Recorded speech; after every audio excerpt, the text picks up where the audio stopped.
Yashib ibnu Adam, ini ketinggalan lamnya di kitab ini. Walam yashib minhu khoslatani al-hirsu wa tulul amal. Manusia beruban, rambutnya dari hitam memutih. Tapi ada dua hal yang tidak berubah dari manusia, nggak menua. Al-hirs, apa arti hirs? Semangat, keinginan ini dan itu. Ini mohon maaf nih. Laki-laki umur 30, laki-laki umur 60 itu nafsunya sama, Pak. Nafsu, kekuatannya beda, kemampuannya beda, tapi keinginannya tuh nggak jauh beda. Itu hirs. Laki-laki umur 30, 40, laki-laki umur 60, senangnya sama duit sama bersih, nggak jauh beda, ya. Itu hirs. Dan yang kedua apa? Tulul amal, panjang angan.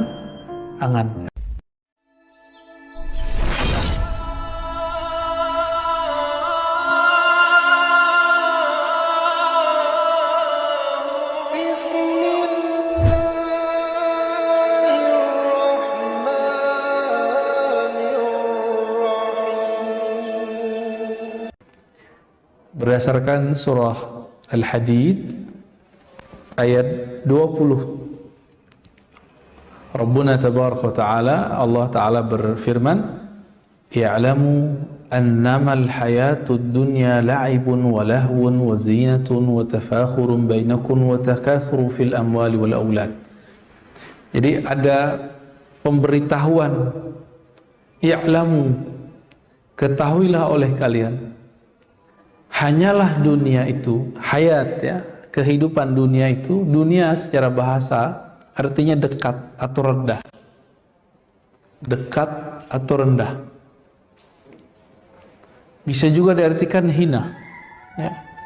Ngapain saja kita di dunia, ini sudah dibuat dan gak akan keluar dari patron ini atau fitrahnya dunia. Apa itu? La'ibun. La'ibun artinya main-main. Ya. Orang main-main ada bosannya gak? Ada. Tapi asik gak di awal? Asik. Maka la'ibun ini menghasilkan kesenangan tapi tidak tenang. Ya. Walahun sedang gurau, ya, gak serius. Apalagi isinya dunia? Wazinatun, perhiasan. Kita suka perhiasan gak? Mulai dari baju, pakaian ya, semua. Apalagi perhiasan yang ada di tubuh, termasuk perhiasan bentuknya rumah, pernak-pernik rumah. Makanya kalau benerin rumah ada ujungnya nggak? Kayaknya ada aja kurangnya ya. Termasuk kendaraan, sama-sama naik kendaraan, beda merek aja udah beda cara mandang. Nah, ini zina, bisa disebut style ya. Dunia itu gaya-gayaan aja ya. Dunia itu orang berlomba untuk gaya-gayaan. Maka orang yang hidup dengan style seperti ini, capeknya bukan main. Dan kita masih segar dalam ingatan kita. Ibu-ibu punya tas harganya sekian M, ya. Bapak-bapak punya jam, kan ada juga tuh ya. Jam tertentu harganya ratusan juta, bahkan beberapa M. Jadi jamnya itu bisa beli Alphard satu. Itu zinatun, ya, lifestyle, gaya hidup ya. Wa tafakhurun bainakum. Nah, sebelum masuk ke zinatun itu, teman-teman, mainannya, perhiasannya anak kecil beda nggak dengan remaja? Remaja beda dengan dewasa. Dewasa beda dengan tua. Sama, orang yang hidupnya sederhana beda dengan yang sedang, beda dengan yang kaya. Ya. Kalau anak kecil bilang duit banyak, itu berapa biasanya? Kasih 10.000 udah banyak.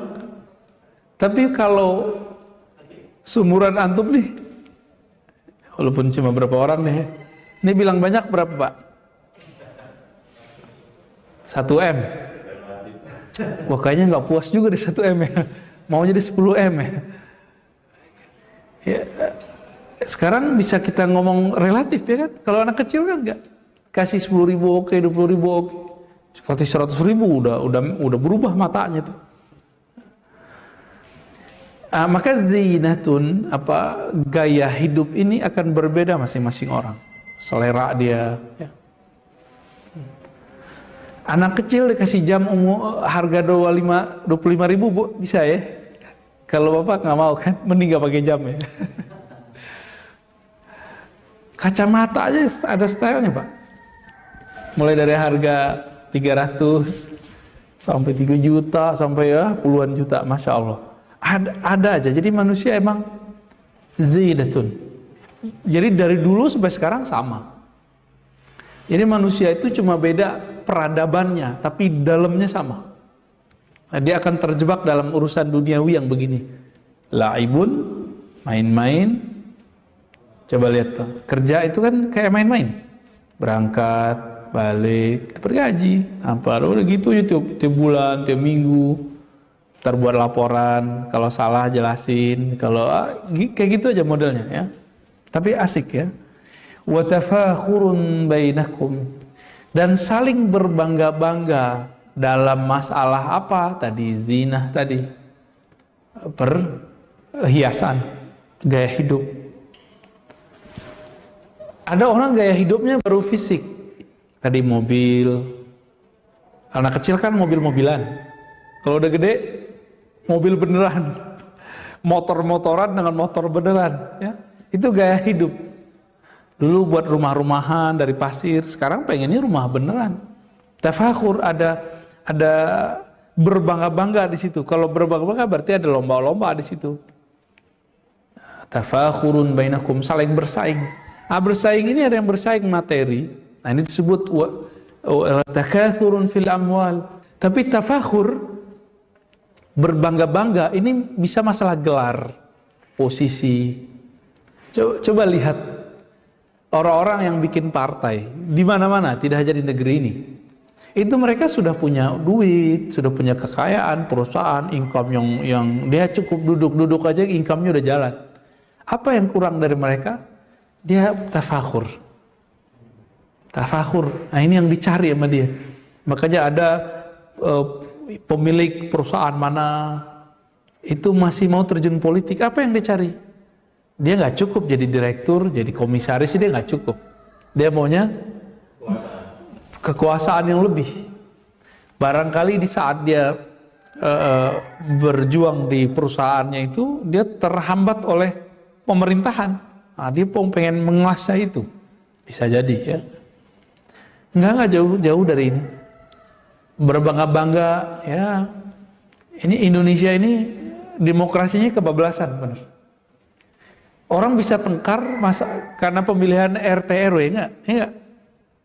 Sampai-sampai beberapa berita kita lihat karena pemilihan kepala desa itu bisa main bacok-bacokan, bisa main sihir, sampai begitu. Padahal kan apa sih itu? Emang kalau kita jalan di jidat kita ada tulisan RT RW kan nggak ada kan? Nggak ada. Apalagi gelar-gelar keilmuan, gelar-gelar di masyarakat. Maka gelar keilmuan seperti sarjana, SAG, sarjana alam gaib ya, SH, sarjana hukum. Itu semua tafakhur. Ada orang yang mau cari gelar keagamaan, Pak Haji. Pak Haji zaman dulu minimal 6 bulan di tanah haram. Itu mereka ngaji dulu di sana, pulang-pulang sudah bisa baca Arab, bisa ngomong Arab. Pak Haji sekarang cuma 40 hari, itu pun ngeluhnya nggak tanggung-tanggung. Haji belum tentu mabrur, udah menyebut dirinya Pak Haji, Bu Haji. Tafakhur. Nanti dapat nggak? Dapat. Paling nanti dia dipanggil Pak Haji, Bu Hajah. Belum lagi nanti gelar doktor, kiai, itu semuanya tafakhur. Maka jangan heran, ada pernah suatu masa di negeri kita branding ustadz tertentu supaya disebut kiai, dia buat pesantren semu. Biar nanti kalau disebut profilnya pimpinan pondok A, Padahal bukan dia ngajar, nggak pernah ngajar, orang aja ditaruh di situ. Beda sama kiai-kiai kita yang dulu. Dulu kiai itu bukan bikin bangunan dulu. Kiai itu bikin spiritnya bangunan. Ngapain orang di pesantren? Ruhnya pesantren ngapain? Ta'lim. Kalau ta'lim berarti ada mu'alim, ada guru, ada murid. Tadi ada ta'lim, ada 3 ya. Apalagi? Bangunan nyusul. Bangunan nyusul itu. Ini mohon maaf juga nih, banyak orang-orang yang sudah sukses secara harta, materi, mau beli pesantren, silakan beli. Mau bikin pesantren, silakan bikin. Tapi yang ngerti ruhnya pesantren siapa? Ya kiai. Akhirnya minta cari-cari kiai kemana? Emang bisa bikin pesantren comot-comot kiai begitu? Nggak akan bisa. Lihat nanti hasilnya apa. Pesantren, kiainya dicomot dari mana? Itu si pemilik, owner, itu ngerasa dia berhak ngatur-ngatur. Apa yang terjadi? Si kiai nggak nyaman. Pasti ganti. Begitulah nanti. Maka para kiai jangan mau juga diatur-atur. Kita kan kalau taklim udah ada kurikulumnya, udah ada agendanya. Yang ngerti urusan pesantren ya kiai. Seharusnya dibagi-bagi tugas. Kalau taklim, spirit pesantren, nah ini kiai yang ngurus. Nah, Pak Kiai untuk manajemen pembangunan biar saya yang urus, gitu. Akhirnya dia memandang kiainya tetap gurunya. Kalau enggak dia menganggap kiai itu karyawan. Ini hati-hati ini. Ini su'ul adabnya orang berduit, mentang-mentang berduit bisa gaji orang. Ini hati-hati. Kiai kita dari dulu nggak pernah begitu. Ya, masyaikh kita ngajar dari 1 orang, 2 orang, 3 orang, nggak digaji dia, malah dia yang ngasih duit. Belakangan karena beliau sudah nggak sanggup, baru kemudian murid-murid inisiatif, yuk kita buat SPP yuk, gitu. Itu belakangan, ya. Ini kalau di antara kita ada yang diberi kelebihan harta, berjuanglah bersama kiai, tetap hargai dia, ya. Jadikan dia sebagai guru kita, beneran guru. Baik.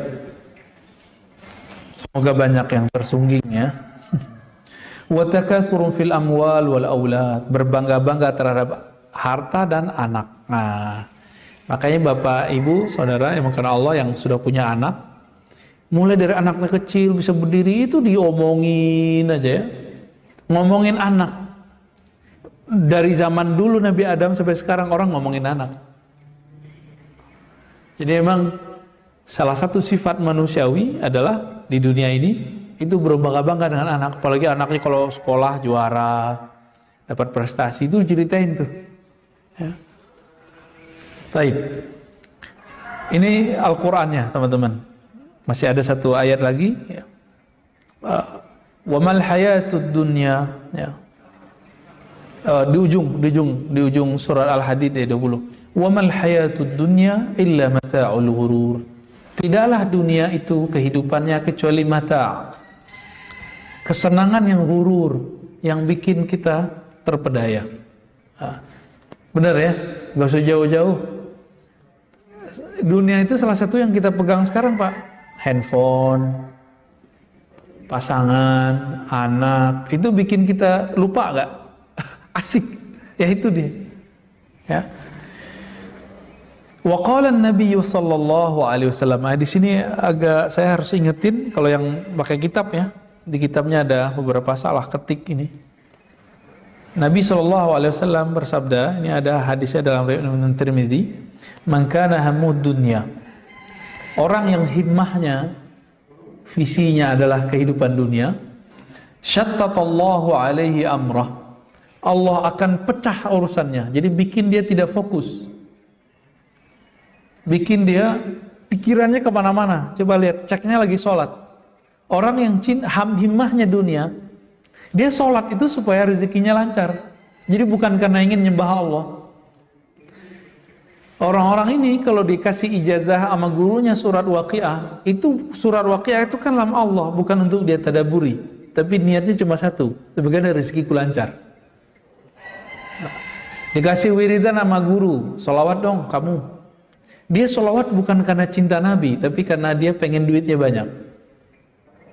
Nah ini orang-orang yang disebut syattatallahu amrah. Maka orang ini kalau zikir nggak pernah fokus, sholawat nggak pernah cinta, nggak pernah rindu. Nah, itu syattata, kolbunya dibuat nggak bisa fokus ya. Dalam urusannya jadi banyak, syattata alaihi amrah, maka urusannya jadi macam-macam, jadi ribet. Seharusnya mudah jadi ribet. Di sini tertulis wajahila faqrah. Nah, ini salah ketik ya, yang benar waja'ala faqrah. Ini kalau di kitab saya. Baina ainai. Dan Allah kemudian menanamkan satu sifat mental yang tidak, akibat dia tadi tidak bagus hikmahnya. Mental apa? Mental kefakiran di sininya. Baina ainai, di bagian otak depannya itu yang kita sebut kortek lebih kurang ya. Itu di bagian sini itu angan-angannya jadi kayak mental miskin. Orang mental miskin gimana? Orang mental miskin gimana? Mau dia kaya, pengen dapat lebih. Maka mental miskin ini dikasih berapa aja nggak puas-puas. Ini yang kita sebut tamak. Ditamak. Maka saya sering nanya, di bulan puasa kita pernah buat kajian Mukhtasar Ihya, dan saya nanya, mungkin masih ingat, yang koruptor itu, korupsi itu orang kaya apa orang miskin? Orang kaya ya, bener. Orang miskin apa yang mau dikorupsi? Jabatan gak punya.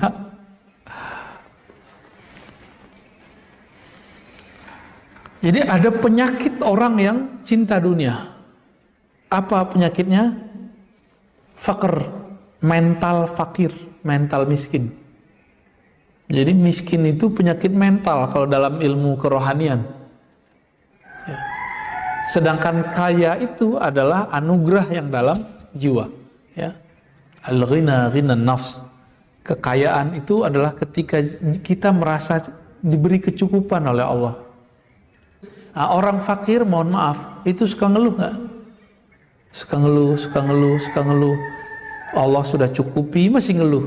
Takut orang lain minjem sama dia. Ya, maka dia ngeluh. Kalau nggak mau minjemin, nggak usah dipinjemin, nggak usah ngeluh-ngeluh. Ya.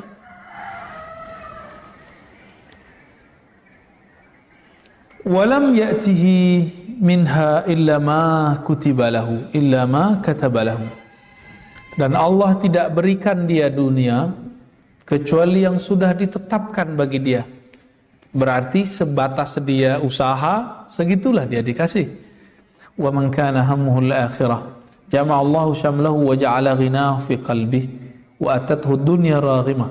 Ya.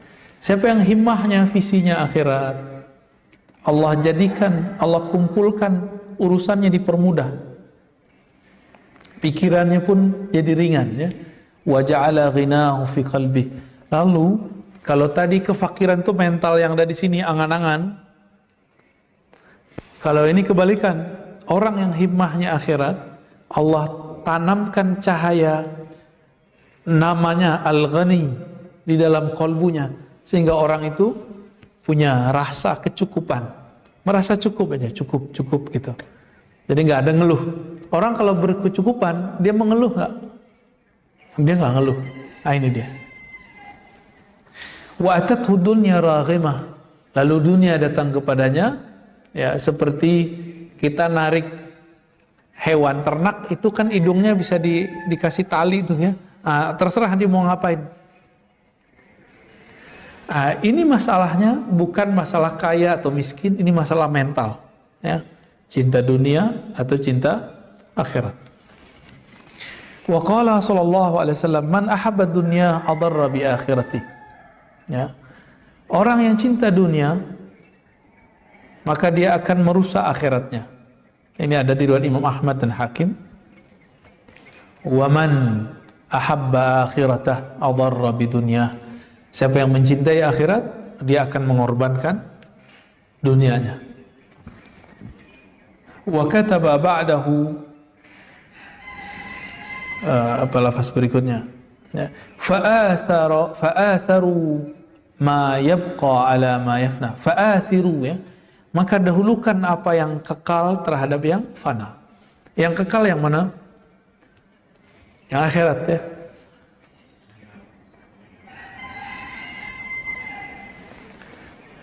Sahabat-sahabat yang dimuliakan Allah, apa yang kekal itu?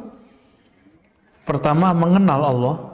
Yang kedua, ritual menyembah Allah. Itu kekal. Pertama, mengenal Allah. Maka pertanyaan masuk kubur pertama kali apa? Masih ingat? Man Rabbuk? Siapa Rabbmu? Artinya orang ketika bangun nanti di alam kubur, Bapak nih, kita kalau bangun di alam kubur nanti, itu seakan-akan kita bangun tidur, nggak nyadar kalau sudah mati. Kapan sadarnya? Kalau ada mungkar nakir nanya. Kalau mungkar nakir nanya baru. Kalau di hadis Imam Nasai itu disebutkan, jika orangnya soleh, yang bertanya ini wajahnya bagus. Kalau yang nggak soleh, wajahnya kayak pocong gitu, Pak. Jadi apa yang paling menakutkan dalam diri kita ntar datangnya seperti itu.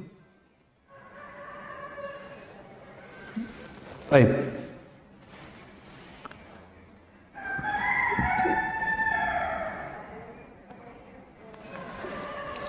Namun sekarang orang mendahulukan ritual penyembahan daripada menyembah yang mengenal yang disembah. Yang pertama apa dulu dong seharusnya? Mengenal yang disembah. Itu yang Nabi ajarkan 13 tahun di Mekah. Di Madinah cuma 10 tahun lewat sedikit, itu baru diajarkan syariat.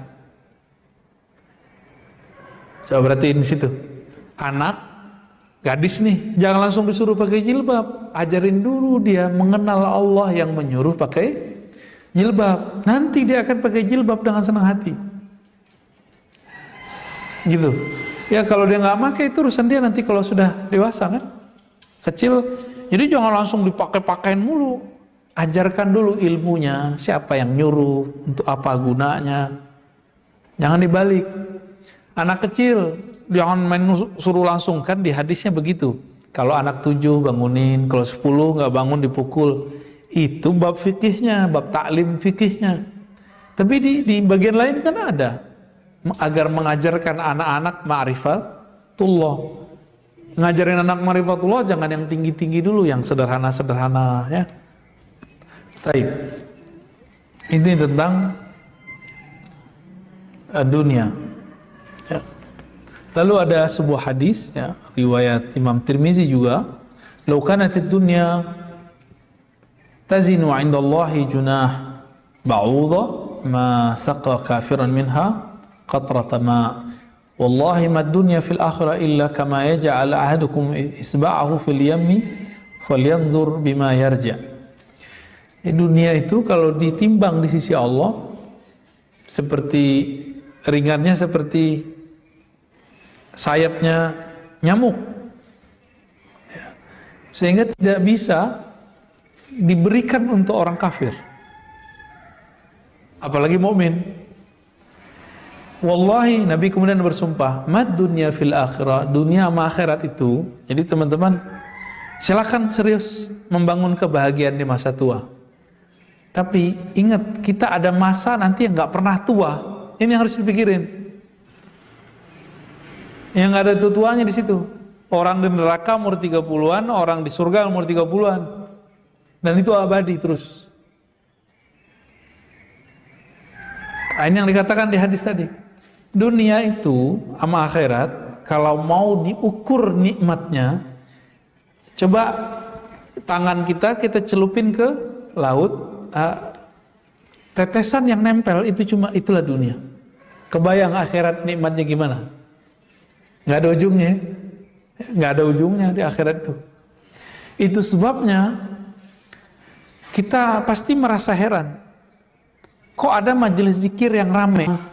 Ternyata Nabi menyebutnya Raudhatul Jannah, ya, Riyadul Jannah, taman-taman surga. Jika engkau melewati taman surga, maka petiklah. maka iciplah di situ. Ada perintah begitu dari Nabi SAW. Berarti di dunia ini ada taman-taman surga. Maksudnya apa? Sayyidina Ibrahim dalam hadis yang sahih itu ngirim salam untuk umat Nabi Muhammad SAW. Lalu mengatakan, "Hai umat Muhammad, ketahuilah bahwa surga itu tanahnya subur, tetapi belum ada pepohonannya." Nyambung dengan hadis Imam Tirmizi tadi. Taman surga itu apa wahai Rasulullah? Qala hilakul dzikr. Halaqah zikir. Jadi jika ada orang berzikir di dunia, itu langsung dia nanam, Pak. Antum nih baca subhanallah, Ustaz, langsung ada pohon di sana, Ustaz. Subhanallah bihamdihi, subhanallah, langsung ada pohon tuh. Dan gedenya bukan main. Kalau kita zikir 100, teman kita 101, ya banyakkan dia. Kita 100, dia 1000, banyakkan dia. Maka mau buat coupling surga, couplingnya dengan zikrullah. Ya. Dalam hadis itu dikatakan, Nabi Ibrahim berpesan, taman-taman surga itu diciptakan Allah dari tasbih, subhanallah, takbir, tahmid, tahlil, subhanallah, alhamdulillah, wa la ilaha illallah, wallahu akbar. Cuma kita nggak lihat ya. Belum lihat ya. Karena belum lihat jadi nggak yakin, karena penglihatannya pakai ini. Kita ini kenapa disebutkan sama dengan binatang ternak oleh Allah Ta'ala? Karena pandangannya cuma pakai mata ini. Kalau pandangannya begini ya kalah sama kelelawar. Kelelawar jorok jauh juga bisa lihat. Benar nggak? Kelelawar dari jarak jauh udah bisa baca. Kalau cuma pakai mata ini, kita baca subhanallah nggak lihat hasilnya, makanya nggak percaya. Ya. Jadi kalau antum hitung nih, kita sebenarnya cinta dunia apa akhirat sih? Cinta dunia, kerja mulai dari jam 8, pulang jam 4. Bener? Itu untuk apa? Biar bisa bikin rumah, bisa beli mobil, anak-anak bisa sekolah, bisa makan enak. Dunia nggak tuh? Itu penting. Oke, sekarang minimal ada backup lah untuk akhirat. Pagi sebelum berangkat zikirnya. Pulang zikir lagi nggak? Zikir di luar sholat wajib loh ya. Sholat wajib itu terlalu standar lah untuk seorang yang soleh. Itu aja ya. Setelah ini riwayat-riwayatnya kurang sahih. Ada satu yang bisa dipakai. Hubbud dunya ra'su kulli khatiyah. Cinta dunia adalah awal pokok dari semua kesalahan. Gitu. Kenapa ada orang di dunia ini ria? Ria itu pengen dipuji nggak? Pengen dipuji itu duniawi nggak? Duniawi juga. Rusak nggak amalnya? Allah sebut fawailul lil musallin. Celaka bagi orang yang salat. Ya. Taib babus samin. Bab yang ke-8. Fil amal, mengenai angan-angan. Ini pendek kok, jadi kita baca dikit aja. Kata beliau, Imam Syamsuddin Ar-Razi, "I'lam anna al-amala huwa ar-raja." Dalam bahasa Arab ini unik. Ada amal pakai ain, ada amal pakai hamzah. Apa bedanya? Kalau amal itu aktivitas real. Kalau amal pakai a, itu angan-angan doang. Jadi kerja itu angan-angannya doang, bukan otaknya yang bekerja, bukan angan-angan. Oke, bisa bedain? Contoh, wah saya pengen bangun rumah nih, ntar begini, itu angan-angan namanya. Kalau orang kerja gimana? Jadi langsung dia kerja, dia nabung, jadi. Angan-angan itu pada dasarnya adalah harapan. Wa ta'allaqal qalbu bil baqa. Wa ta'allaqul qalbi bil baqa. Harapan-harapan angan-angan ya. Sedangkan qalbu itu maunya bukan berharap kepada angan-angan, maunya kepada yang abadi. Faman tala amaluh istaghalla bil jam'i wat tahsil wa ghafala 'anil maut wa tarakahu nasyan mansiyya. Kaman ayqana annahu sayabqa ila aqsa awqatil ajal. Maka orang yang sibuk dengan amal, angan-angan, kalau kolbu enggak, melahirkan amal, lain lagi ceritanya. Siapa yang sibuk dengan angan-angannya, maka ujung-ujungnya hidupnya apa? Fulus. Ya semua orang butuh fulus. Semua orang butuh duit. Tapi jangan jadikan itu tujuan gitu. Apa bedanya orang yang menjadikan harta itu tujuan? Kalau dia menjadikan tujuan, apa saja caranya dia harus dapat, halal atau haram. Tapi kalau orang menjadikan dunia itu bukan sebagai tujuan dia, maka dia seperlunya aja.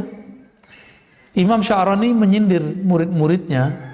Apa kata Imam Sya'rani? Betapa hinanya kita, lebih hina daripada binatang buas seperti anjing, guguk. Anjing itu kalau udah kenyang, dia tinggalin makanannya, Pak. Dia nggak pernah bawa pulang ke kandangnya terus mengatakan ini untuk esok, saya tabung dulu nggak ada. Itu Imam Sya'rani ngomong di kitab Al-Bahrul Mawrud Al-Minal Al-Kubra. Ya. Kalau kita gimana? Kita tabung ya? Tabung. Padahal tabung belum tentu untuk kita juga. Ya. Ini saya ngomong doang nih Pak, mudah. Prakteknya di kita juga berat. Di saya juga berat. Ini ujian semua orang nih. Mau kiai, mau ustadz, mau dokter, nggak dokter sama aja. Ya. Maka orang yang udah main di angan-angannya, apa yang terjadi? Ishtaghala bil jam'i wa tahsil. Dia sibuk nanti untuk ngumpulin sama memperoleh dunia. Dunia diperoleh, badan sakit-sakitan, mulai sakit gula, hipertensi, jantung, wah lengkap dah. Pengen buat rumah gede-gede supaya anaknya itu enak tidur, tahu-tahu pas udah agak tua, anak-anak bikin rumah sendiri di luar. Sepilah di rumah berdua. Syukur kalau masih berdua. Kalau satunya meninggal, lebih sepi lagi. Nah, ini yang disebut laibun walahbun, Pak. Lego. Suka-suka Allah mau diapain? Kita kejar-kejar supaya nanti enak di masa tua, ternyata nggak enak. Coba tanya sama orang pensiun, bapernya tinggi. Bapernya tinggi, nggak ditelepon anak, ditelepon anak nggak diangkat, itu perasaannya masya Allah. Padahal secara materi udah cukup. Ya. Wa ghafala 'anil maut, dia nanti lupa daripada kematian. Wa tarakahu nasyan mansiya, ya, lalu meninggalkan mengingat maut. Nasyan mansiya, seakan-akan dia lupa, ya. Kama aikana anu sabqa ila aqsa awqatil ajal.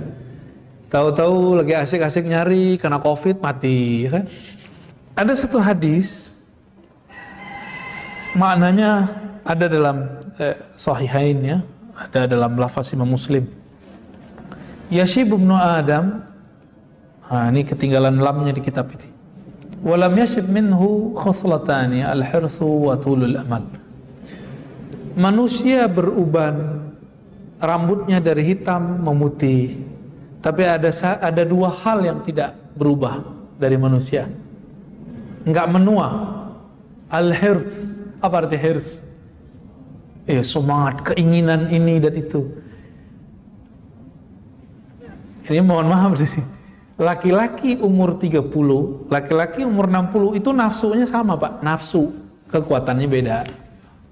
Ya, kemampuannya beda, tapi keinginannya tuh nggak jauh beda. Itu hirs. Laki-laki umur 30, 40, laki-laki umur 60, senangnya sama duit sama. Sama bersih, nggak jauh beda. Ya, itu hirs. Dan yang kedua apa? Tulul amal, panjang angan. Saya udah pernah cerita, guru saya ngajak murid-muridnya yang sudah berumur 70, paling muda 60, 65, paling muda tuh. Jadi murid-muridnya rata-rata seumur sama beliau 80-an, 70-an, paling muda 60-an. Diajak belajar zikir. Apa kata murid-muridnya yang tua-tua ini? Abuya, kiai, nanti aja kalau udah tua. Dia lupa kalau dia sudah tua. Karena keseringan ngomong dari umur masih muda, nanti aja belajar zikirnya kalau udah tua. Terulang. Dan saya dengar langsung, Pak. Ini belum lama, sekitar 3 tahun lalu lah. 4 atau 3 tahun lalu. Guru kita bilang, ayo belajar zikir yuk sama anak muda nih gitu. Apa yang terjadi? Saya kaget denger itu. Tuh, nanti aja tua Buya gitu. Di sana kan kalau kiai panggil Buya ya. Beliau agak marah, agak kesel gitu. Apalagi nih kalian udah tua semua umur 60, 70. Kita juga kaget. Udah keriput, udah giginya udah jatuh-jatuh semua lah. Temennya udah separuh mati Pak. Itu majelis saya masih ingat, masa saya masih remaja dulu, itu majelis ramai. Tersisa waktu kemarin itu cuma 15 orang. Dan mereka belum merasa tua. Benerlah kata Rasul kan, tulul amal. Panjang angan-angan, merasanya masih mau hidup panjang nih. Nah, di ujung kan kalimat disebutkan gitu. Aiqana annahu sayabqa ila aqsa awqatil ajal. Dia masih berpikir dia umurnya masih lama. Gitu. Maka Nabi SAW mengatakan, Inna akhwafu ma akhafu ala ummati al-hawa wa tulul amal. Yang aku khawatirkan kepada umatku bukan miskin, bukan syirik. Nabi gak khawatir umatku kuat-kuat akidahnya. Yang dikhawatirkan apa? Al-hawa, keinginan hawa nafsu, wa tulul amal, dan panjang angan-angan. Maka coba mulai dilatih diri ya, puasa zahir batin. Jangan hanya puasa zahir, puasa batinnya juga. Puasa batin itu dengan cara mengurangi angan-angan. Ya. Apa kata beliau di ujung nih? Di ujung nih paling keren nih kalimatnya. Wa'lam anna qasral amali min a'zamis sa'adat. Pengen bahagia nggak? Pasti kita pengen bahagia. Cara bahagia cuma satu, pangkas angan-angan. Jadi a'zamus sa'adat, orang yang paling bahagia di muka bumi, orang yang dirinya paling tidak terikat dengan bumi. Orang yang paling bahagia di dunia, orang yang kolbunya tidak nyantol ke dunia. Sehingga dia bisa memangkas angan-angannya. Gitu. Kita ngebanyol lah. Saya kan, teman-teman saya sekarang lagi naik-naik umur-umur sebelum 40 ini. Itu masa-masa lagi nanjak semua karir. Beberapa kawan saya ngomong gini, aku kalau nggak punya utang, itu kayaknya hidup nggak ada tantangan, nggak ada bergairah bekerja. Ngutang aja gitu. Jadi utang itu dijadikan sebagai cara supaya rajin nyari.